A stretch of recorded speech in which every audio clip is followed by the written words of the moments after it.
افواج پاکستان نے بھارت کو وہ سبق سکھایا وہ ہمیشہ یاد رکھے گا۔ مقبوضہ کشمیر کی وادی خون سے سرخ ہو چکی ہے۔ وزیر اعظم شہباز شریف کا مظفر آباد میں لیپ ٹاپ تقسیم کرنے کی تقریب سے خطاب کہا۔ کشمیری عوام نے ہمیشہ کشمیر بنے گا پاکستان کے نعرے کو اپنی آواز بنایا۔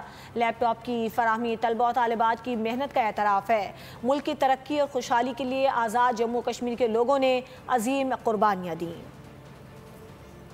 پاکستان کی فوج کے لیے جس طرح آپ نے کامیابی کے لیے دعائیں کی، میں سمجھتا ہوں کہ یہ دعائیں تھیں جس سے افواج پاکستان نے ہندوستان کو وہ سبق سکھایا کہ ساری عمر یاد رکھے گا۔ کشمیر بنے گا پاکستان کے نعرے کو آپ نے ہر وقت آپ کی آواز سے فضا گونجتی رہی۔ آج جن بچوں اور بچیوں کو یہ لیپ ٹاپ صرف اور صرف ان کی محنت کی بدولت ملے ہیں، آج اس خطے میں آنے پر مجھے بہت فخر ہے کہ جس نے پاکستان کی ترقی، عظمت اور خوشحالی کے لیے اس خطے کے بزرگوں، بھائیوں اور بہنوں نے عظیم قربانیاں دی ہیں۔ سبسکرائب کریں اور بیل دبائیں تاکہ کوئی خبر رہ نہ جائے۔